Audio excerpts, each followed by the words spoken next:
প্রকৃতি ও জীবন অনুষ্ঠানে আপনাদের সবাইকে স্বাগতম। বাংলাদেশের জীববৈচিত্র্য, প্রকৃতি ও পরিবেশের নানা বিষয় নিয়ে আমাদের এই অনুষ্ঠান প্রকৃতি ও জীবন। আমাদের জীবন আর প্রকৃতি একে অপরের সাথে গভীরভাবে জড়িত। এর নদ নদী, জলবায়ু, গাছপালা, প্রাণী, আমাদের সাথে এদের সম্পর্ক, সচেতনতা ও করণীয় তুলে ধরতে আমাদের এই অনুষ্ঠান।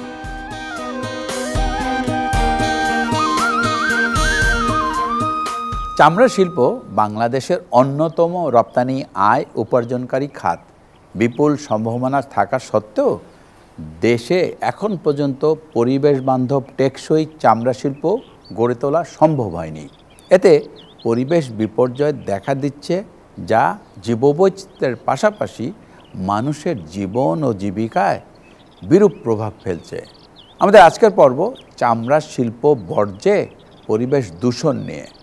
এ বিষয়ে আলোচনা করব প্র্যাকটিক্যাল অ্যাকশনের কান্ট্রি ডিরেক্টর ইশরাত শবনমের সাথে।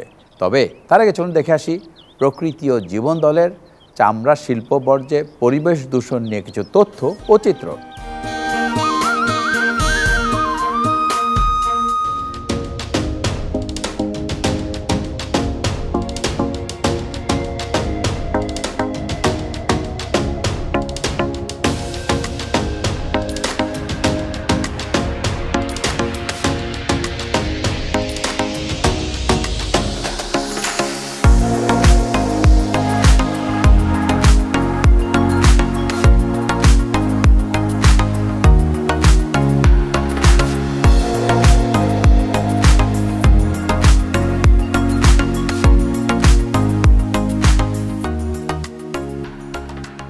চলমান বৈশ্বিক ব্যবস্থাপনায় শিল্পায়নের গুরুত্ব সর্বাধিক।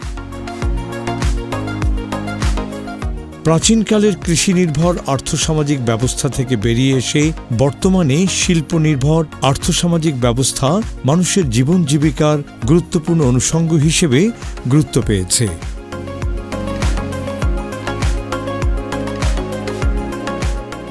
চলমান বিশ্বের সাথে তাল মিলিয়ে চলতে বাংলাদেশেও শিল্পায়নের প্রসার ঘটেছে।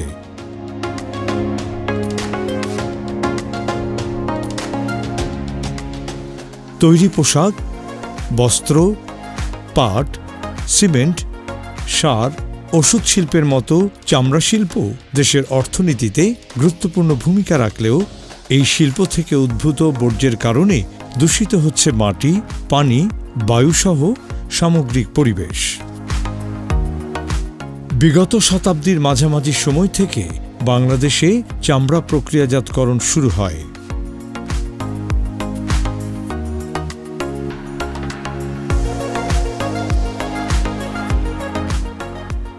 ধীরে ধীরে এই শিল্পের পরিধি বিস্তার লাভ করতে থাকে।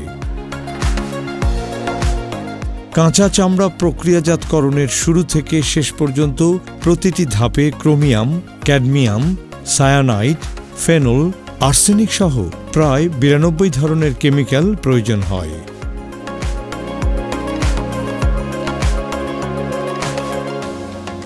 ফলে এই সময় যে বর্জ্য উৎপাদিত হয় তাতে মিশে থাকে বিভিন্ন ধরনের রাসায়নিক পদার্থ এবং ভারী ধাতু।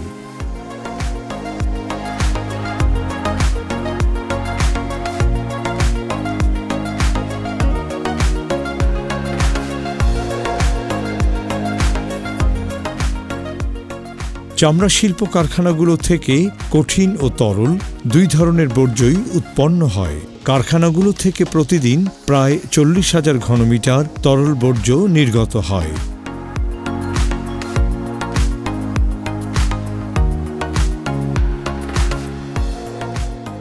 বর্তমানে দেশের প্রধান চামড়া শিল্প এলাকায় সিইটিপির মাধ্যমে দৈনিক বর্জ্য পরিশোধন ক্ষমতা 25,000 ঘনমিটার। অবশিষ্ট 15,000 ঘনমিটার বর্জ্য কোনো রকম পরিশোধন ছাড়াই চলে যাচ্ছে পার্শ্ববর্তী নদী ও খালে।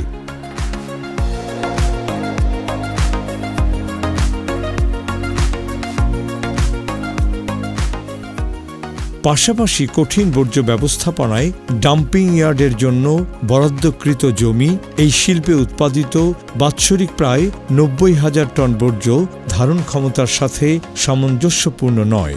ফলে অতিরিক্ত কঠিন বর্জ্য নিক্ষেপ করা হচ্ছে নিকটস্থ ভাগাড়ে। যেখান থেকে বর্জ্য গিয়ে মিশছে নদীতে।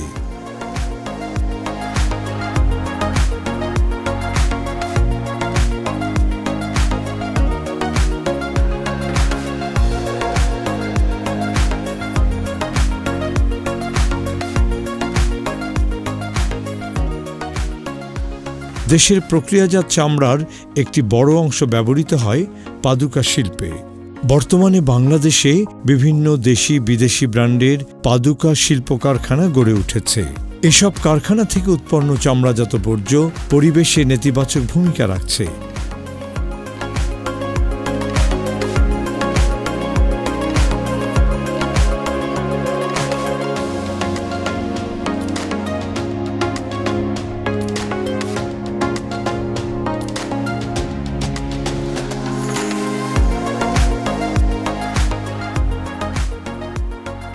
এসব বর্জ্য মাটি, বায়ু ও পানিতে মিশে দূষণের পাশাপাশি সামগ্রিক পরিবেশ ও মানব স্বাস্থ্যের ওপর ক্ষতিকর প্রভাব ফেলছে।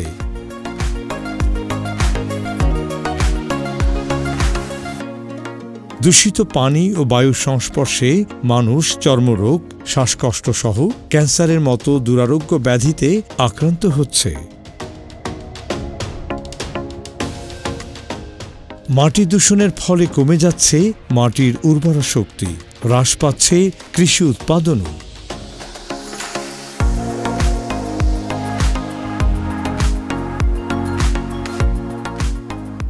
এছাড়া বিভিন্ন প্রাকৃতিক জলাশয়ের পানি দূষিত হওয়ায় মাছসহ জলজ প্রাণী আশঙ্কাজনকভাবে ক্ষতিগ্রস্ত হচ্ছে, যা জলজ প্রতিবেশের জন্য মারাত্মক হুমকি স্বরূপ।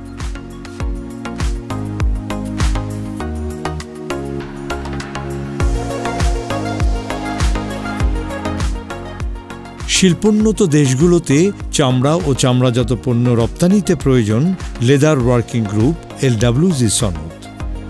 পরিবেশ সুরক্ষায় জোর দিয়ে চামড়া ও চামড়াজাত পণ্য উৎপাদন নিশ্চিত করাই সংস্থাটির লক্ষ্য। বর্তমানে বিশ্বের 1000-এর বেশি ব্র্যান্ড ও সরবরাহকারী প্রতিষ্ঠান সংস্থাটির সদস্য।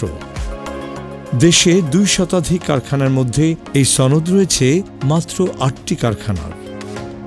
বিশ্ববাজারে চামড়াজাত পণ্যের বাজার প্রায় $650 বিলিয়ন, যেখানে বাংলাদেশের অবদান মাত্র $1 বিলিয়ন। LWG সনদ না থাকায় বাংলাদেশ চামড়া ও চামড়াজাত পণ্য রপ্তানিতে বছরে প্রায় $50 কোটি আয় থেকে বঞ্চিত হচ্ছে। অথচ আধুনিক বর্জ্য ব্যবস্থাপনা নিশ্চিত করতে পারলে শুধু পরিবেশ দূষণই হ্রাস পাবে না, LWG সনদ অর্জনের মাধ্যমে বহির্বিশ্বে বাংলাদেশের চামড়া ও চামড়াজাত পণ্যের চাহিদাও বৃদ্ধি পাবে।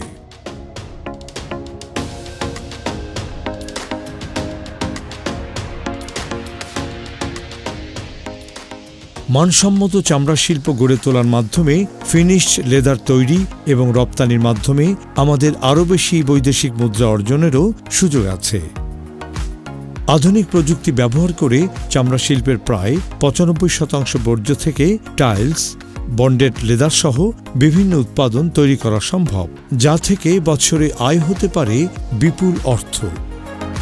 পাশাপাশি এই বর্জ্য অপসারণ প্রক্রিয়া পরিবেশ বান্ধব হলে আন্তর্জাতিক বাজারে বৃদ্ধি পাবে চামড়া ও চামড়াজাত পণ্যের মূল্য। এতে পরিবেশ দূষণ রোধের পাশাপাশি আর্থিকভাবে লাভবান হওয়ার সুযোগ তৈরি হবে।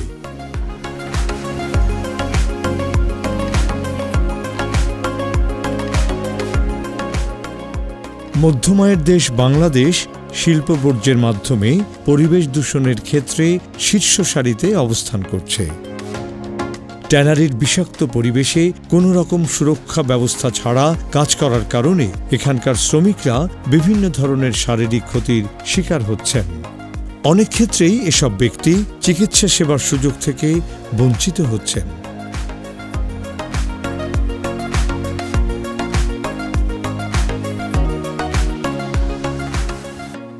তাই আধুনিক মানসম্মত বর্জ্য ব্যবস্থাপনা নিশ্চিত করে দেশের চামড়া শিল্পকে বৈশ্বিক দরবারে মর্যাদার আসনে প্রতিষ্ঠিত করতে সংশ্লিষ্ট মহলের বাস্তবসম্মত পদক্ষেপ গ্রহণ করা প্রয়োজন। তবেই ভালো থাকবে দেশের পরিবেশ, উন্নত হবে দেশের অর্থনৈতিক অবস্থান।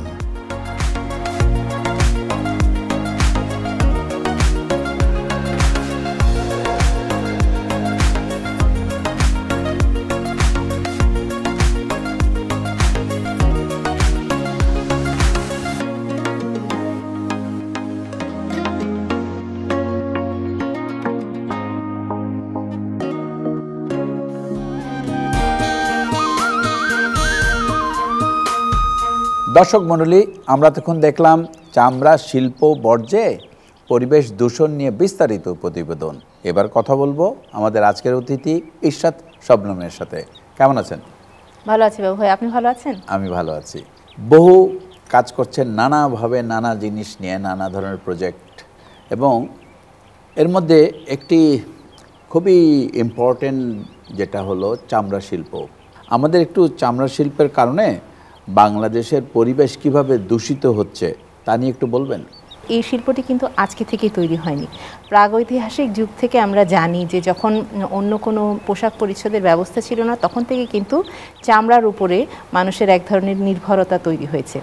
তখন যখন তারা চামড়া ব্যবহার করতেন, তাদের এই চামড়া প্রক্রিয়াকরণের পদ্ধতিটি কিন্তু ছিল পুরোপুরি প্রাকৃতিক, কারণ তারা গাছের পাতা, ফল, নির্যাস এই সমস্ত ব্যবহার করে চামড়াটিকে প্রক্রিয়াকরণ করার চেষ্টা করতেন। ক্রমশ 19 শতকের দিক থেকে সারা পৃথিবীতে শুরু হয় চামড়াকে একটা শিল্প হিসেবে নেওয়ার বিষয়টি, এবং তখন থেকেই সহজতর করার জন্য এবং কম ব্যয়বহুল করার জন্য আসলে বিভিন্ন ধরনের রাসায়নিক পদার্থ ব্যবহার শুরু হয়। এটি সারা পৃথিবী জুড়েই শুরু হয়।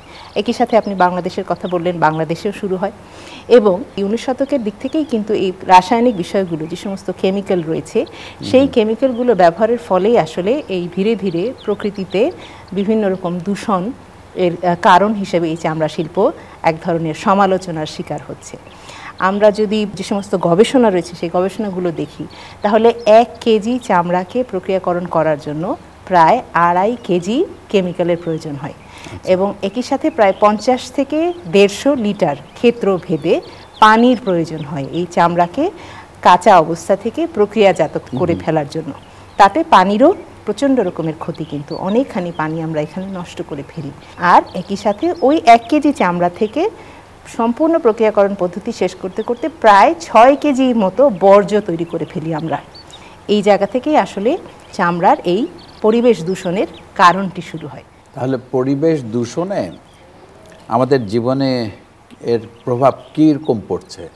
আমাদের জীবনে বলতে এই প্রভাবটি আসলে সামগ্রিক। আমরা মানুষ হিসেবে প্রকৃতির কিন্তু অংশ, সেখান থেকে আমরা এর কুফলের ভোগী। একই সাথে এই প্রকৃতির বিভিন্ন এলিমেন্ট আসলে এই ক্ষতির শিকার হচ্ছে। এই যে জীববৈচিত্র্যের উপরে যে প্রভাব পড়ছে চামড়া শিল্পের বর্জ্যের কারণে, মানে এই ক্ষতির পরিমাণটা কেমন, অথবা কী ধরনের ইম্প্যাক্ট হচ্ছে এই বর্জ্যের কারণে? এক তো হচ্ছে যে চামড়াকে প্রক্রিয়াজাত করার জন্য প্রায় 130 রকমের কেমিক্যাল ব্যবহার করা হয়। এই 130 রকমের কেমিক্যালের মধ্যে এমন অনেকগুলো রয়েছে, যেমন হচ্ছে ক্রোমিয়ামের কথা আমরা অনেক বেশি শুনি, অ্যামোনিয়াম সালফেট রয়েছে, এবং সালফেট জাতীয় আরও অনেকগুলো কেমিক্যাল রয়েছে, এবং সলিড মেটালস রয়েছে। বিভিন্ন ধাপে ধাপে আসলে আমরা পরিবেশ দূষণের কারণ ঘটিয়ে চলছি। এর মধ্যে প্রথম তো হচ্ছে যে আমরা যখন প্রি ট্যানিং স্টেজে যে পানিগুলো ব্যবহার করি, সেই পানি আসলে শোধন না করেই আমরা প্রকৃতিতে সরাসরি ছেড়ে দিচ্ছি, যাতে সরাসরি এটি যখন নদীতে গিয়ে পড়ছে, নদীর পানিকে এটি দূষিত করছে। এবং আমরা জানি যে নদীর পানি বহমান, এটি একটি জায়গায় কনফাইন হয়ে থাকবে না। সুতরাং এই দূষণ কিন্তু একবার পানিতে চলে যাওয়ার পরে আমাদের কন্ট্রোল করার আর কোনো সুযোগ রইল না। চলে আসি কঠিন বর্জ্যের জায়গাতে। কঠিন বর্জ্যটিকে আমরা কি করছি? আমরা একটি ওপেন ডাম্পিং স্পেসে কোনো ট্রিটমেন্ট ছাড়াই আমরা এটিকে ডাম্প করছি। তাহলে তখন কি হচ্ছে? ওই যে ক্রোমিয়ামগুলো অপ্রক্রিয়াজাত যে সলিড ওয়েস্ট ছিল, সেই সলিড ওয়েস্ট থেকে এই ক্রোমিয়ামগুলো কিন্তু ক্রমে ক্রমে ইনট্রুড হচ্ছে সয়েলে, এবং এই সয়েলটি কোথায় প্রভাব ফেলছে? ওই এলাকায় আশেপাশে যে সমস্ত ভেজিটেশন রয়েছে, ওখানকার বসবাসকারী রয়েছে, তাদের প্রত্যেকের স্বাস্থ্যের উপরে সরাসরি ক্ষতির কারণ হয়ে উঠছে। নদীতে যে মাছগুলো হবে, সেই মাছগুলো কিন্তু আপনি এবং আমরাও তার কনজিউমার হতে পারি। সুতরাং সেই ক্ষতি কিন্তু সরাসরি আমাদেরকে এফেক্ট করছে। এই যে ক্রোমিয়াম, এগুলোকে বলা হয়, গ্লোবাল রিসার্চে এসছে যে কার্সিনোজেনিক ক্রোমিয়াম বলা হয়, যেটি ক্যান্সারের একটি মুখ্য উপাদান। তার মানে এটি শুধুমাত্র মাছ কিংবা সবজি পর্যন্ত কিন্তু সীমাবদ্ধ রয়েছে না, এটি কিন্তু আমাদের স্বাস্থ্যের জন্য অত্যন্ত ক্ষতির কারণ হচ্ছে। আর যারা এই খাতে কাজ করছেন, সরাসরি যারা শ্রমিক, তারা কিন্তু প্রতিদিন এই বর্জ্যগুলোর কাছাকাছি থাকছেন এবং প্রতিনিয়ত ক্ষতির সম্মুখীন হচ্ছেন। মানে তাদেরও একটা হেলথ হ্যাজার্ড হচ্ছে এই কাজের মাধ্যমে। একদম একদম। আর এই যে সমস্যা আমাদের চামড়া শিল্প বর্জ্যে পরিবেশের দূষণ রোধে আমরা কী ধরনের উদ্যোগ নিচ্ছি বা নেওয়া হয়েছে? প্রথমেই বলতে হয় যে বন এবং পরিবেশ মন্ত্রণালয়ে বেশ কিছু পলিসি রয়েছে, যেখানে আসলে এই ব্যবসায়িক ক্ষেত্রে যে সমস্ত দূষণ এগুলোকে কন্ট্রোল করার জন্য, রেগুলেট করার জন্য বিভিন্ন রকমের আইন কিন্তু আছে। কিন্তু আমরা কতটুকু তার প্রয়োগ দেখতে পাচ্ছি সেই জায়গাটিতে আসলে আরও বেশি মনোযোগ দেওয়া দরকার। এই বিষয়গুলোতে যে ফ্যাক্টরিগুলো রয়েছে তাদের রেগুলার ইন্সপেকশনের ব্যবস্থা করা প্রয়োজন, একটা মনিটরিংয়ের ব্যবস্থা করা প্রয়োজন, এবং একই সাথে আরেকটি বিষয় খুবই জরুরি, সেটি হচ্ছে ফ্যাক্টরিগুলোকে অ্যাওয়্যার করা, জানানো। কেবলমাত্র পরিবেশের ক্ষতি হচ্ছে না, অর্থনৈতিকভাবেও তারা এই ইনভেস্টমেন্ট থেকে যথাযোগ্য লাভটুকু তারা তুলে নিয়ে আসতে পারছেন না, সেই জায়গায় অনেকখানি সচেতনতার জায়গা আসলে তৈরি করা প্রয়োজন। আমরা একটা কথা শুনি ইটিপি, যে সেন্ট্রাল ইটিপি করা হয়েছে বর্জ্য শোধন করার জন্য, এটার মাধ্যমে কি আমরা কোনো সুফল পাচ্ছি? এটি সত্যি কথা যে প্রায় 200 একর জমি কিন্তু এই ইন্ডাস্ট্রিয়াল এস্টেটের জন্য দেয়া হয়েছে সাভারে। ডিজাইন অনুযায়ী একটি অত্যাধুনিক এফ্লুয়েন্ট ট্রিটমেন্ট প্ল্যান্টের কথা আসলে বলা রয়েছে। আদতে একটি এফ্লুয়েন্ট ট্রিটমেন্ট প্ল্যান্ট তৈরিও করা হয়েছে, কিন্তু এর ডিজাইনের বিভিন্ন ধরনের ফল্টের কারণে আসলে এটি এখনও পুরোপুরি ফাংশনাল নয়, অনেকগুলো একেবারে বসেই রয়েছে, এগুলো ব্যবহারযোগ্য নয়। সুতরাং এখানে বড় পদক্ষেপের প্রয়োজন এফ্লুয়েন্ট ট্রিটমেন্ট প্ল্যান্টটিকে রেকটিফিকেশন করার জন্য, একই সাথে আপগ্রেড করার জন্য, যাতে অন্ততপক্ষে ইন্ডাস্ট্রিয়াল এস্টেটের ভিতরে যে ফ্যাক্টরিগুলো রয়েছে তাদের এফ্লুয়েন্টগুলোকে যেন এই ট্রিটমেন্ট প্ল্যান্টটি ট্রিট করে তারপরে পরিবেশে ছাড়ার ব্যবস্থা করতে পারে। তবে কেবলমাত্র ইটিপির উপরে দায়িত্ব দিলেই হবে না, কারণ হলো একটি মূল জায়গা হচ্ছে প্রি ট্রিটমেন্ট। এই প্রি ট্রিটমেন্টের অনেকখানি কিন্তু ফ্যাক্টরির নিজের দায়িত্ব। সুতরাং ফ্যাক্টরিগুলোকেও ইকুইপ করতে হবে। তাদের ইন্ডিভিজুয়াল ইটিপি প্ল্যান্ট করতে হবে? নট নেসেসারিলি প্রত্যেককে ইন্ডিভিজুয়াল ট্রিটমেন্ট প্ল্যান্ট করতে হবে না, কিন্তু প্রি ট্রিটমেন্টের বিভিন্ন প্রসেস রয়েছে, সেই প্রসেসগুলো তাদেরকে ফলো করতে হবে। আচ্ছা, এটা এমন একটি শিল্প যে শিল্পটা কিন্তু ইকোনমিক্যালি খুবই একটা স্ট্রং একটা ইন্ডাস্ট্রি। অ্যাবসলিউটলি। এই জায়গাটা এত অবহেলা হচ্ছে কেন, এটা নিয়ে একটু বলবেন? আসলে খুবই গুরুত্বপূর্ণ প্রশ্ন, কারণ আমরা কিন্তু গ্লোবালি একটা ইমেজ তৈরি করে ফেলেছি যে আমরা মিডল ইনকাম কান্ট্রির দিকে যাচ্ছি, এবং এই সময়টা কিন্তু অনেক দ্রুত চলে আসছে, এবং এই গ্র্যাজুয়েশনের মধ্যে দিয়ে যে দেশকে যেতে হয় সেই দেশের কিন্তু একটি মাত্র খাতের উপরে মনোযোগ দিলে চলে না। সুতরাং আমাদেরকে অন্য অন্য সোর্স অফ ইনকাম তৈরি করতে হবে, যেখানে আমরা জানি যে চামড়া খাত সবচেয়ে বেশি প্রসপেক্টফুল খাত, একই সাথে আমাদের কিন্তু সেই রিসোর্সও রয়েছে। সমস্যা হলো কিছুটা আমি বলবো ব্যবসায়ীদের মাইন্ডসেটের, একই সাথে হলো যারা রাষ্ট্রীয় দায়িত্বে রয়েছেন তাদেরও এখন প্রায়োরিটাইজ করার সময় এসছে।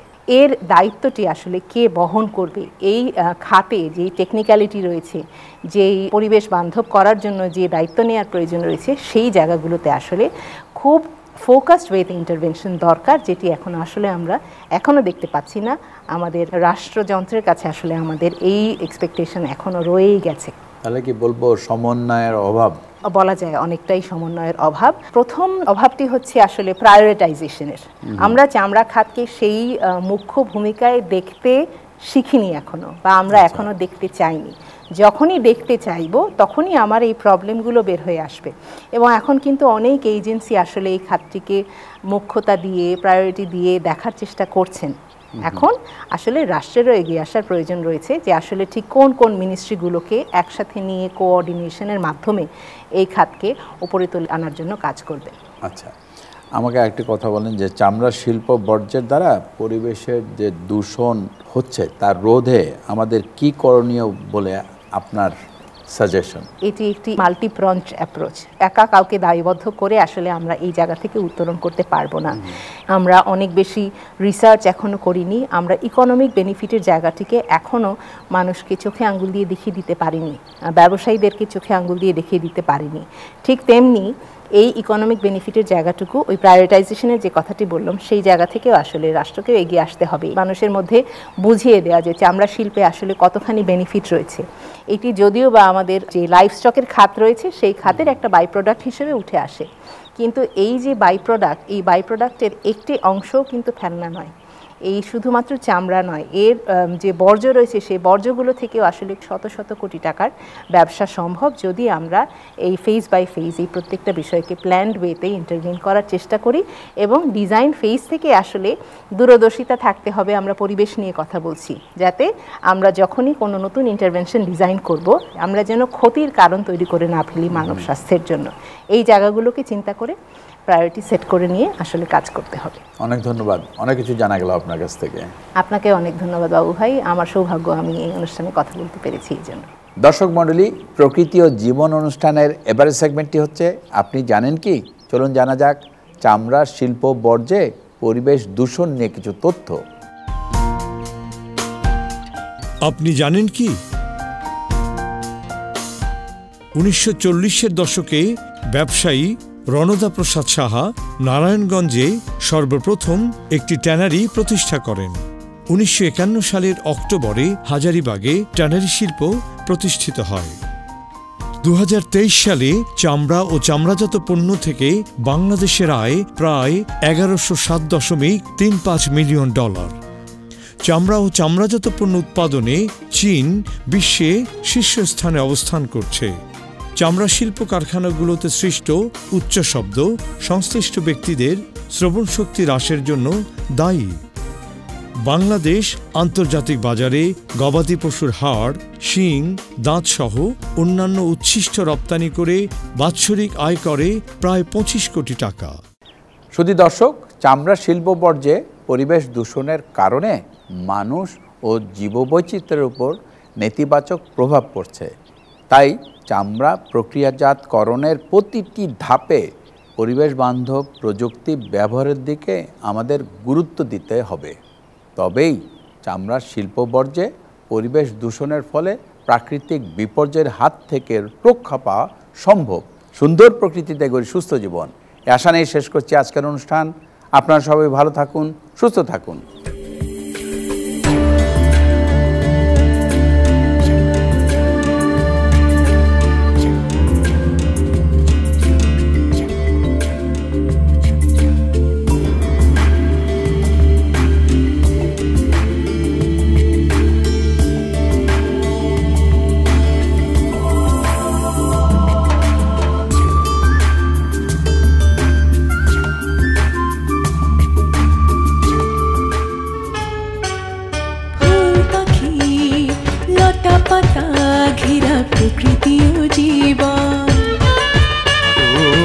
সুন্দর পৃথিবী, মায়াময় প্রকৃতি, বাসবো ভালো সারাক্ষণ।